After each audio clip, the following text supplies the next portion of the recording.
This morning, I started off my day thinking I can't function unless I call Amanda and talk to her about something at 6:30 in the morning. And within 2 minutes, I was on the phone with her and I felt so much better. And that's the kind of person you want to be learning from as you go through this transition. Any people question I have, really any doubt, fear, anything that enters my mind that I have a question about life, I go to Amanda. I like that she covers everything from like facets. People really to hiring. She just knows how people work. Yeah, I contact her about literally, like, I could trust her with anything. I contact her about everything. She gives the best advice, and the podcast is no exception. She just gives us such a great episode and is so authentic and wise, and I just want everyone to learn from her wisdom. Emily and I both hire and screen and recruit people now, and everything we learned on how to do that is verbatim from Amanda. True. I had never really hired people before this job, and now I hire many people, interview lots and lots of people, and she taught me everything I know. Yeah, so it's like if you know what Amanda knows, you're going to know what Emily and Emma know when they're hiring people at Prompt. Get inside our heads. That seems pretty valuable. So definitely listen to this episode. Hey there, and thanks for listening to the Beyond These Clinic Walls podcast. I'm your host, Julia, a PT turned product professional, joined by my delightful partner in crime co-hosts, Emma. This is my tribe. This is how I think. And Emily. That is the best getting into PT story I've ever heard. Founders of the Clinician Transition. Each episode, we interview former rehab professionals who have leveraged their clinical skills into non-traditional roles. I invite you to come hear the journeys, follow the career paths, and learn about the opportunities beyond these clinic walls.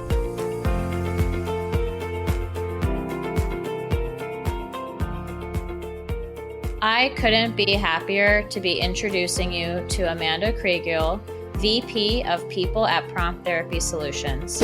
Something that is really important, in my opinion, is to make sure that you research the company thoroughly and you're able to articulate why you're passionate about our mission and what we do. That is huge in our interviews. If somebody comes in and they're like, I couldn't find anything, or they have no idea, it's kind of a red flag generally. If you are looking to transition to a non-traditional role, which chances are, if you're listening to this is the episode for you. Amanda screens and interviews many people from the TCT, and she shares with us her insights for best practices as you navigate this transition. It's hard to overstate the value Amanda provides to our team and, from a personal standpoint, Emily and me, as we navigate this post-transition world. I hope you enjoy and learn from our conversation with her as much as we did. Who else do you think would benefit from listening to this? Please be sure to share it with them. Amanda, can you tell us about yourself? The token question I feel like to start off all interviews. What's your elevator pitch for yourself? Sure. So, like I said, I grew up outside of Philadelphia, and I did my undergrad at Penn State, and I actually studied speech and language pathology and human development and family resources, which, I definitely was one of those people who didn't know what I wanted to do. And I loved those majors, but I also had so much student debt that when I graduated, I decided to withdraw from my master's program for SLP before I started and just get a job. Very impulsive 22-year-old decision. So I did sales for a while, and then I kind of fell into operations and finance. And I was at my prior company for 10 years before Prompt, and I had a really great experience there. And I just started as an associate and just worked my way through the traditional corporate leadership structure that they have. And my last role there was a director of financial operations, and I was overseeing about 120 people and $350 million of weekly receivables, which I loved because I love overseeing large groups of people and leading large groups of people is my passion. And all the things that come with that. So, talent development, leadership coaching, mentoring, talent acquisition, driving operational excellence and strategy and building processes. So it was really great experience. And when I decided it was, time to move on from there, I found the director of people role at Prompt, which is where I'm currently at. That's my position now. And the job description was literally all the things I love the best of, about my prior experience. So I get to do all of those things here, and it's really great. So I'm over talent acquisition and employee relations and HR, and I do a lot of leadership coaching and support as well. And then on a personal note, I'm married. My husband, Dave, and I have been married for 7 years. Fun fact, we got married in Vegas, which was awesome. We have a son. He's 3. His name's Wolf. Yeah. And like I said, we live about an hour outside of DC. That is awesome. One of my good couple friends, they got married in Vegas too, and they're 10 out of 10, would do it again, recommended it. Planned, but spontaneous. Yeah. So they had a good combination of the two. And they loved it. And I was like, what a good size too, 30 people. You're there with friends. That sounds great. For us, yeah, we got to celebrate for 3 days with our family and friends. So it was good. That's so cool. Okay, looping back on track to what we're here to discuss. Can you tell me your current role now? Mm-hmm. Say the title again for me, because there's a lot of titles thrown at me. Director of people. Okay. So I feel like that can cover a wide range of things. Mm-hmm. What does it cover for you? What's in your arena? And I know Prompt is a little bit of a smaller company. You guys are a startup. Are you taking everything? Are you doing pieces of it? Tell me more. Yeah. So actually, we are kind of out of our startup phase at this point. We're yay. Yeah, we're going. But yeah, so I think for us here, I think it's kind of 3 different pillars is kind of how it's been defining itself since I joined over the summer. So one pillar is talent acquisition. So we are hiring like crazy to try to keep up with the growth that we're having, which is super exciting. So, that's a huge piece of my role right now. And then of course, employee relations and HR is kind of the second piece. And then leadership coaching, development, team development, and kind of operations, I think is the third piece. So, my vision as we grow is to kind of build out probably those 3 different teams as we continue to grow. But right now I'm kind of doing as much as I can of all 3. Yeah. Is there one pillar that you particularly like the most that you get really excited to grow out? So I love it all, to be honest, but I think my favorite piece is the leadership coaching and helping, and when team members come to me with concerns, and I'm able to help them figure out how to go articulate that to their leadership, and then leadership comes to me with a concern, and I'm able to give them coaching. I love that piece of it. Yeah, that's probably my biggest work passion, or my professional passion, is leadership coaching and being kind of that person for other people. So that's probably my favorite piece of it. Yeah. I hear problem solving and helping people, which aligns with the background of the SLP work that you probably did. Yeah. Is there anything I'm missing that is another reason why you're drawn to that pillar? I guess a little bit of, I guess I can share a little bit of background on why that's so important in my professional life. Sure. So my journey, I shared a little bit, it was not a straight line, I graduated college and did not have a clear path. And I kind of fell into my last company, which, like I said, was amazing. And I had so many leaders and mentors there invest in me and help me and teach me how to be a leader, because I didn't know what I was doing when I was, 22 years old. And I was not the easiest person to coach either. Super entitled, a huge pain. Sometimes I was so weird. My main mentor from my time there. And I always say to him, I don't even know why you paid, why did you pay attention to me? I was such a pain. And so, I think about that time and, what I've been able to accomplish and learn through the years. And I like I want to give that back and be that person for other people. So I think like just on a personal level, that's why it's important to me and why I like doing it. Well, I know since you joined Prompt, I just like latched on to you. Because I was like, oh, we got this wonderful person, this head of people. Can she just like mentor me and coach me? And, of course, they're like, yes, of course. But I'm also thinking of our audience and how helpful that's been to me. Would you recommend people kind of making an ally with maybe they don't have a head of people, but maybe it's more like HR? Do you think that would be a good resource for people, not only for like HR things, but like, hey, I have this difficult situation. How can I handle this? How can I articulate this? Do you have any thoughts on that? Yeah, I do. I think it depends on the company structure and like how, what types of things each role supports. So I don't think traditionally HR would be the role to kind of give coaching.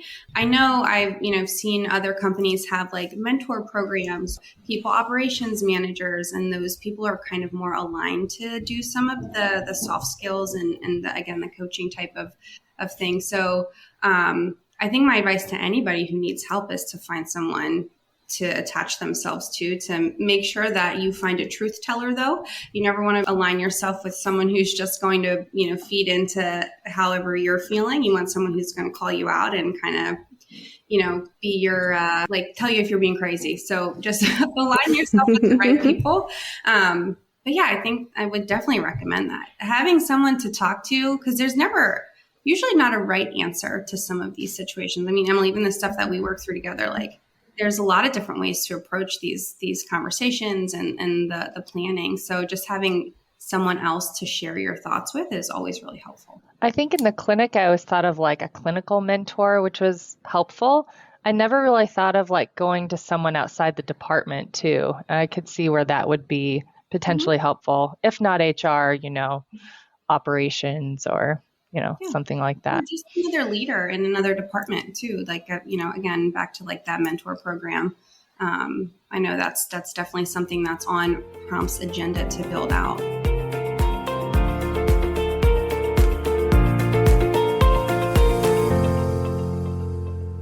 What are some other factors that you find make a good mentor, Amanda, or characteristics that you've learned from your experience that you want to instill on those that you're mentoring?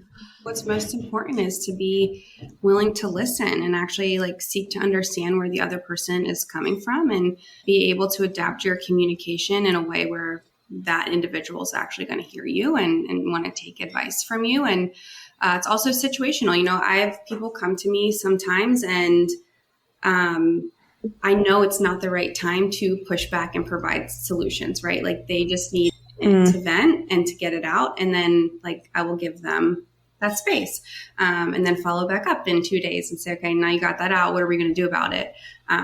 But you have to be able to adapt and kind of read people. So maybe that's a characteristic.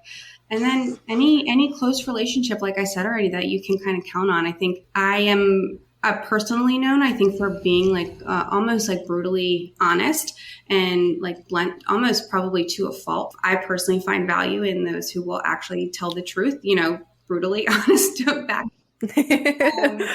So yeah, just someone who you can connect with and you trust and will push back and challenge you in a way that you'll resonate with.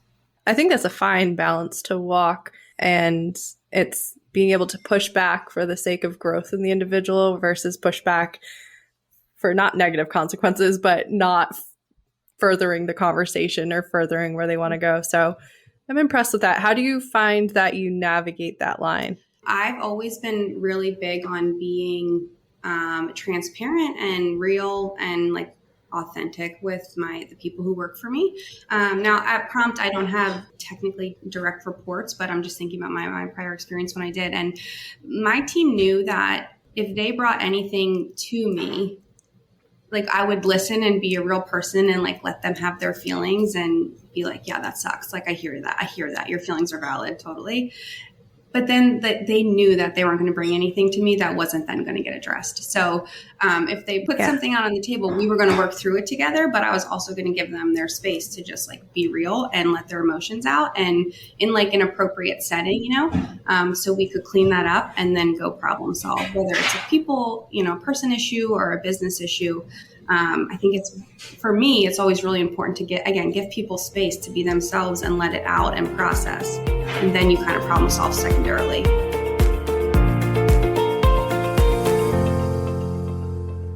What have you noticed with rehab professionals transitioning from clinic to corporate and interviewing and being part of a new company and setting? Sure. So I have learned so much. I like so much. So I have done probably 1,500 interviews in my career. So internally and externally, I've done well over 100 in my few months at Prompt already. So like there's a lot of interviewing happening, which is, again, like I said, very exciting. And I've seen, you know, very diverse backgrounds and personalities and people, and, you know, I've seen it all.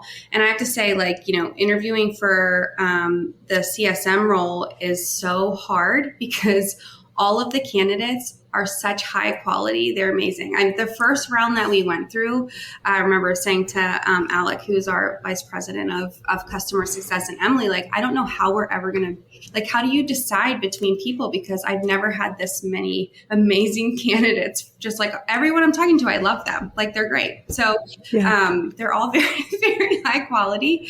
I think I guess if I'm going to generalize, the strengths I think I see that are, I guess, most common are, you know, very high achieving, very competitive, super sharp, very bright, you know, great communicators, very organized, great work ethic, super driven, like all of the best qualities that you'd want in any employee and like really any position in your company. So it's seriously a competitive talent pool for, you know, people transitioning into these roles. Any of like the not so positive ones that you see as trends too, or where you see people get hung up? Sure. So I think some of those strengths I mentioned, they kind of like lean into like a type A personality, which again is like very positive in a lot of ways. And, I think that lends itself to a struggle at times with the transition, because in this role, at least at Prompt, you know, we need CSMs to be able to be very flexible and manage through the stress of like working in the gray a lot, which is just not comfortable. You know? And the job has a lot of tasks. There's a lot of things to juggle, and also coupled with it being a newer company where we're still building out processes, and, you know, very little is black and white in our day-to-day. So I think the need to be flexible and the need to be able to adapt is very high, and that kind of predicts some of those other strengths. So I think if I'm generalizing, I think that's probably like one of the more struggled areas that we're seeing. What is something that an interviewee has demonstrated or shared with you that showed that they could live in the gray area? The best way to tell us that or to demonstrate that is to give us a real example of a time when you've done that. So we do behavioral interviewing, and we say, you know, past behaviors plus present behaviors is the best indicator of future behaviors. So we want to know real life, like, when have you had to live in the gray? Like, when did you have to do a project where you've gotten very little guidance and you had to start it by yourself and finish it by yourself? And what resources did you use? How did you manage through the stress of that? Or just like, again, any sort of environment where, again, like maybe your metrics aren't completely identified. Like, how did you take initiative to kind of help build those things out? And so just really any real example of demonstrating that skill in the past would help us feel more comfortable about that in an interview.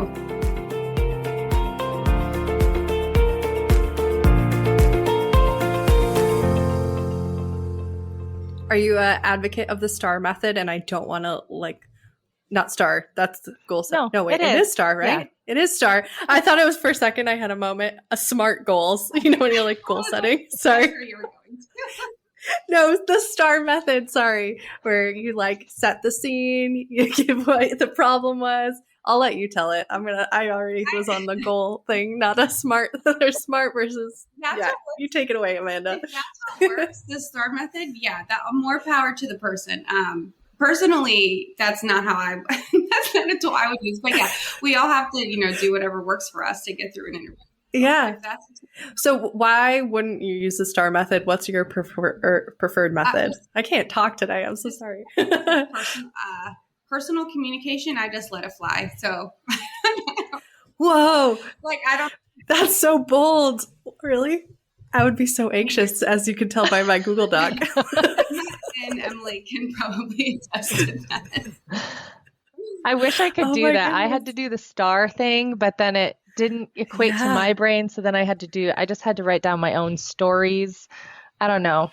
But yeah, I wish I could just let it fly more so. But I just fit in right to that, that prototype of like a PT. I'm like, I must write it down. Yeah. I'm definitely like a hybrid person. I think I need like the first snippet of what I want to say to like kind of kick it off, or else I stall out and then I can kind of take it from there. But I feel like I get in my head too much. Emma, I feel like you could just say anything and it sounds good. I was going to say, you two are living up to this stereotype. I don't have that problem. This is why Emma's good at doing intro. We had to do our intro recording like 20 times because I kept being like, nope, start again.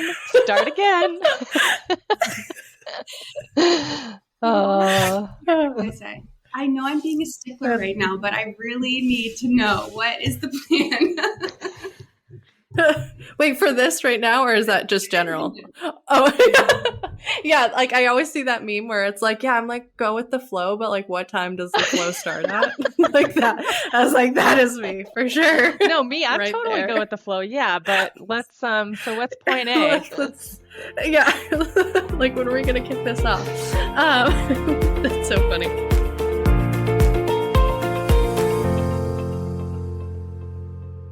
How can candidates tell if something is like a fit for them, if it's a stretch for them, if it's a reach? Because I know in the past I've looked through like LinkedIn when I've been in the job search. I'm like, this looks perfect and doesn't even get read. I mean, that could be for multiple other reasons. If my resume wasn't where it needed to be, their cover letter wasn't great. But looking at maybe just like a job description, how can someone know if it's a fit? Sure. I think, we all write our job descriptions very eloquently. So they tend at times to, job descriptions seem like fancier than they probably are in real life, like the actual job. So keeping that in mind. And I would say first, not being afraid to put yourself out there. If you think you're not qualified, still go for it. Number one, I think that's probably the opposite of what you were looking for. But I guess like in terms of prompt, like relating it back to maybe PTs or other clinicians trying to transition in, or, maybe they're, into their non-clinical transition already, and we're building new roles all the time and posting them. And I think the best way is to like really, again, pay attention to the job description. We do try to do a good job of like putting what the requirements are and what the expectations are, but ask a ton of questions if you get a screen.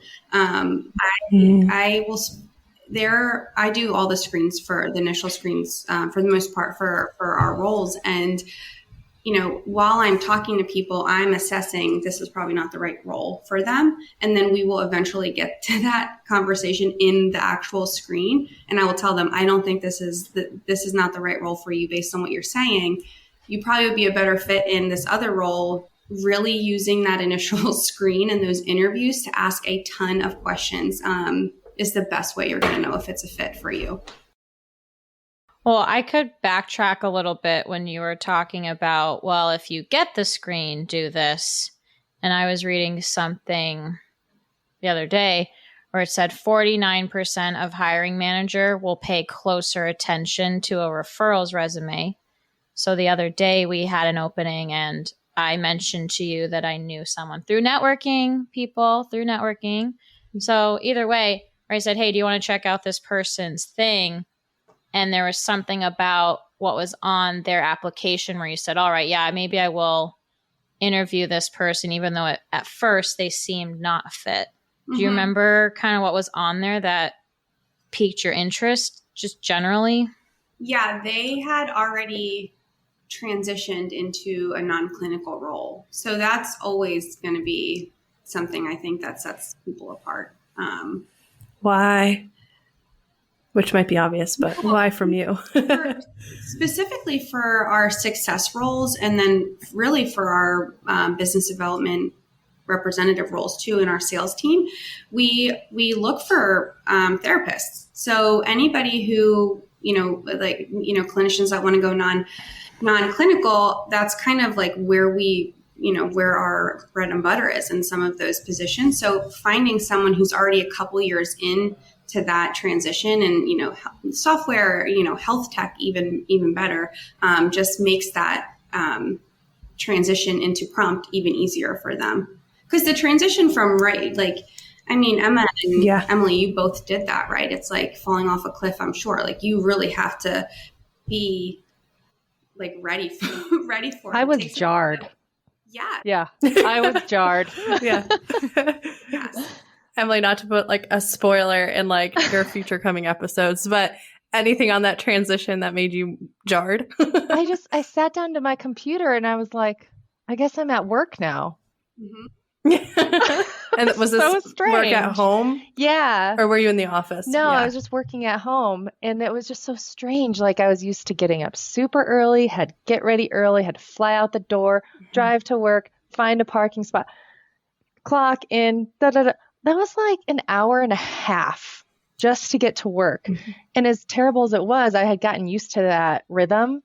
And then it was a good thing to not have that. But then it was just like, oh, I'm at work now. Jarred me.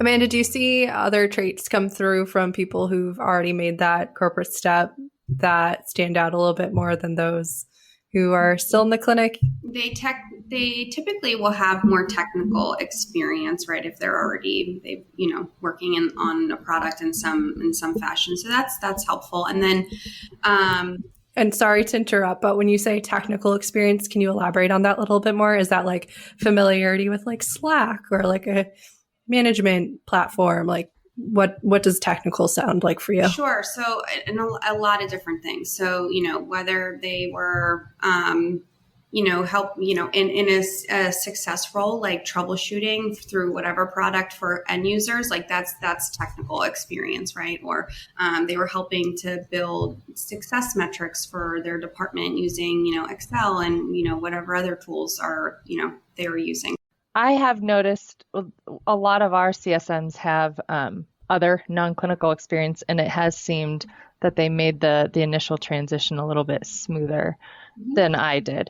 But then just to like rewind that first point that you made, Amanda, that kind of stuck out to me, that people will get screened and you really are kind of just like screening them for Prompt and trying to almost like triage. So just a little pointer to people, it's okay if you are not moved through in your initial screen. That might be a good thing, because that screener, especially at Prompt, maybe at other places too, might be trying to place you in other areas. So if you're, I forget what the phrase is, if you're a square, don't be, super hard trying to fit yourself into a round hole. You mentioned a little while ago that someone might go through the screening process, not be a great fit, but want to keep in touch with them. And then they're following up with you asking if that job has been posted again or what that's going to look like. I think there's a right and wrong way about going through that. What are the best ways to connect with someone in your role? Okay, so you don't want to be like overly persistent and kind of crazy about it. But, if you want to follow up every couple months and just like ping and see where we're at, like that's completely fine with me. And again, I keep those people top of mind. I already have several people in my head that I'm going to reach out to when we post our next openings, which is nice. The sales side of things, as someone who has to follow up with people as my job, it's very easy to just keep it short and simple. Hey, Amanda, curious to see if there's any news on the job. Either way, hope all is well on your end. No, like, thanks in advance. That's a little assumptive to me. And then call it a day. It doesn't have to be this long block of text. Would you agree with that? Totally. My responses are very short and sweet. So, like always. Yeah. So, yeah, I'm fine with that.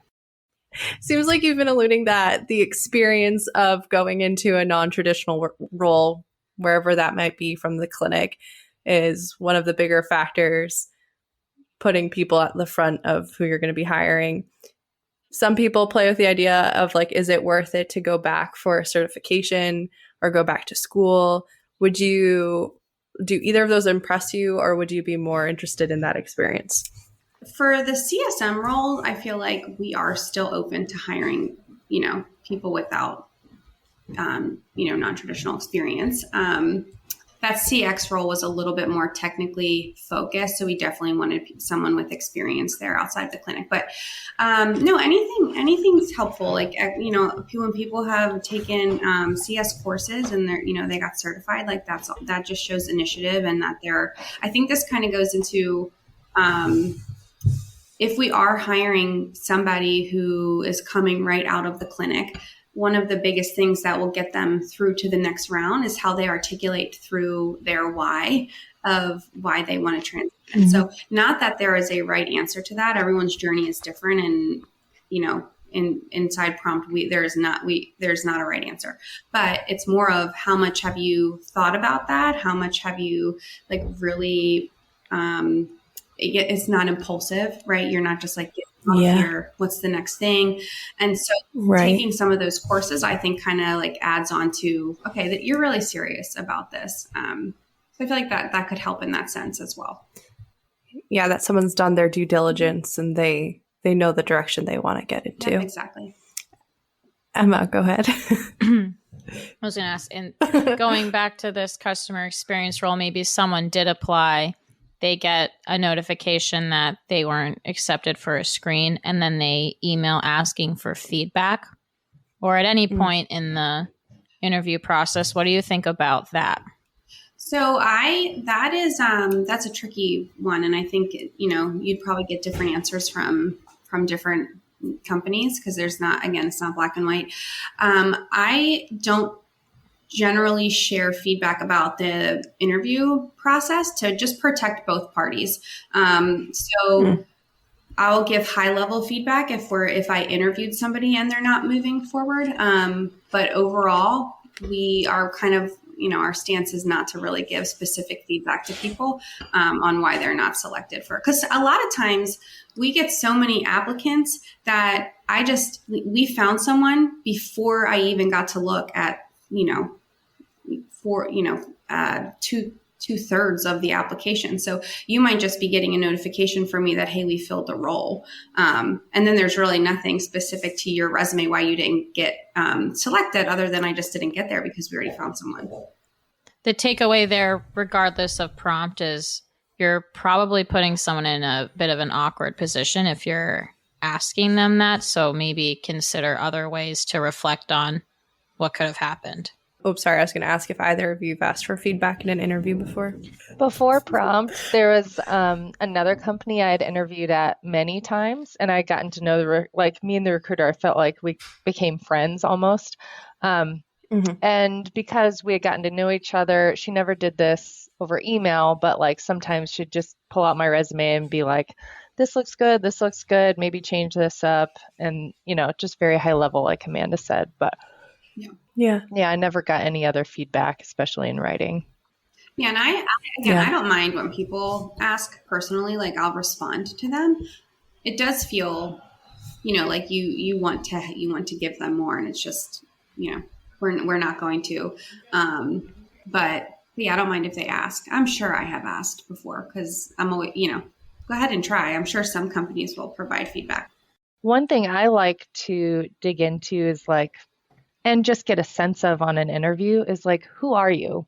Who are you as a person? And just let your personality show through a little bit, in a professional way, but try to make it a little bit conversational. Giving examples is huge for me. I love when people give examples, or if they don't have one and they're very forthright. I don't have one, but this is what I would do if I were to imagine myself in that situation. That goes a long way for me personally. I would say on the sales side, that is a role that if it's not like, oh, I'm going to do sales today, it's okay. Like it can be really, really miserable if it's not the proper fit.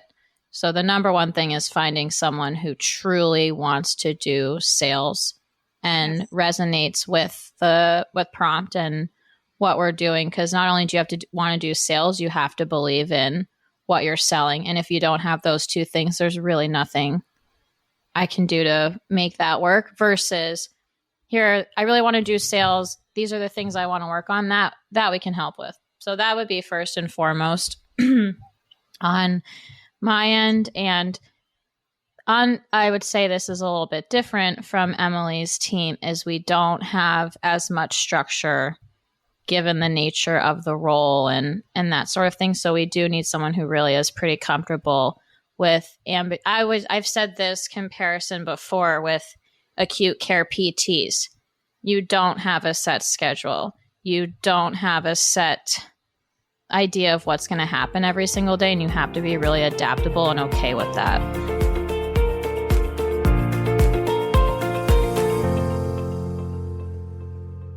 So you've gotten the role.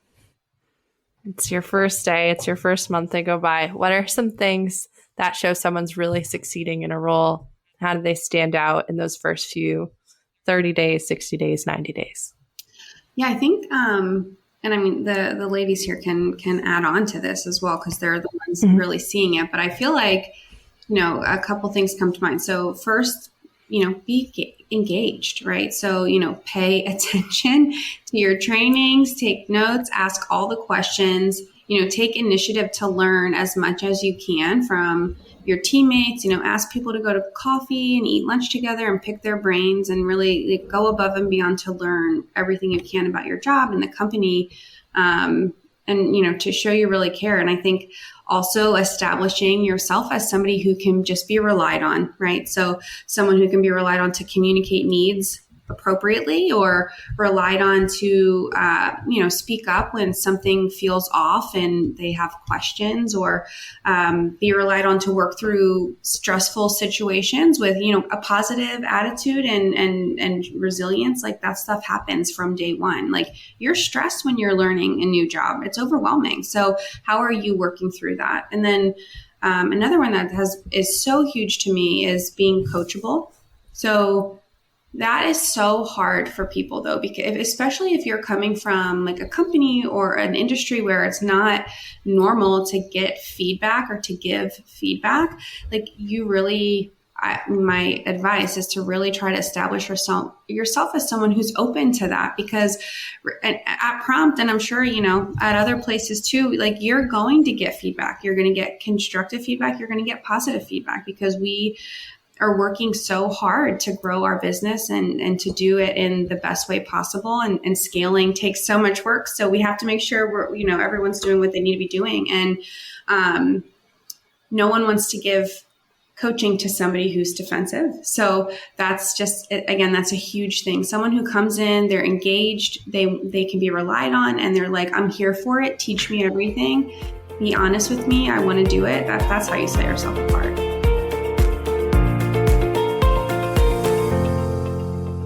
This was awesome. Amanda, I would love for you to share your show and tell with us now. So the show and tell we decided on is how to set yourself apart in a CSM interview, or really, I guess some of this stuff would apply to any interview. So again, in my humble opinion, this is not, the end all be all list or anything, but something that is really important in my opinion is to make sure that you research the company thoroughly and you're able to articulate why you're passionate about our mission and what we do.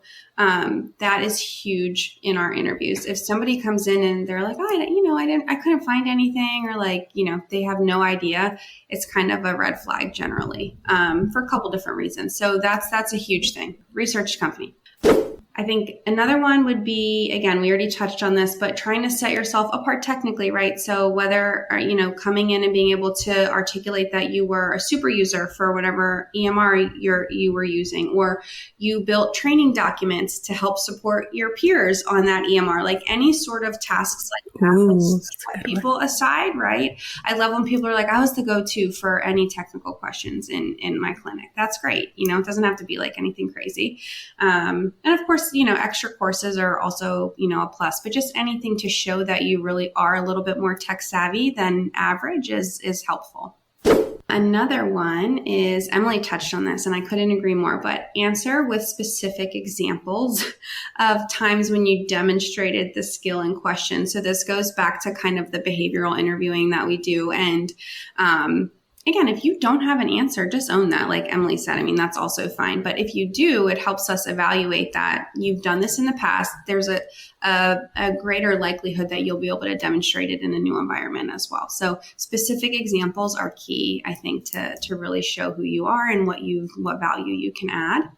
Lastly, this is huge for me, owning your strengths and owning your weaknesses. So, you are there to sell yourself, and it is absolutely okay and necessary to say, I'm really great at these things. This is the value that I will add to your team. This is why you should hire me. These are all the things I'd done in my prior job. Absolutely. Like, brag about yourself, right? As long as you can turn around and say, and these are the things I'm not great at, and it's okay. And here's how I'm working on them. I probably still need some help, but I have awareness, and, I tell the people around me to call me out on it so we can work together. Like, that's completely fine. When, I also want to encourage people to have like actual areas of opportunity, not like, oh, I work too hard, or I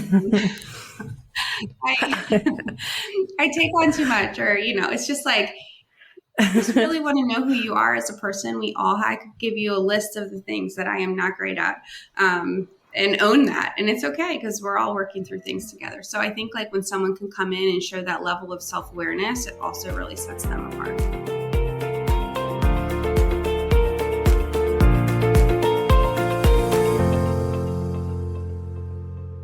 Thank you, Amanda, so much for being here. We were particularly excited for this one, as you've been such a support for not just Emily and me, but all of the other non-traditional therapists at our company, whether they're with us or going through the interview process. So thank you so much for that and all you do for us and for being here tonight.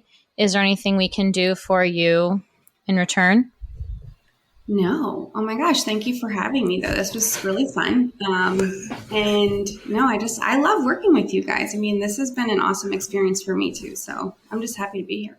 And I don't work with you, but like you seem really cool. So like I totally would. But I just want to clarify, like you guys seem like a fun team. But thank you, Amanda. Thank you so much for being on the show. It's just been great. Thanks to everyone for listening to this episode of Beyond These Clinic Walls podcast. As always, be sure to follow us on LinkedIn and Instagram at Beyond These Clinic Walls for all the latest updates and episode releases. Make sure to join the Clinician Transition group on LinkedIn and Slack to be part of the networking community for like-minded rehab professionals.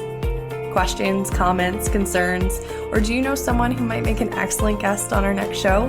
Reach out to us at beyondtheseclinicwalls@gmail.com. And as always, thanks so much for listening.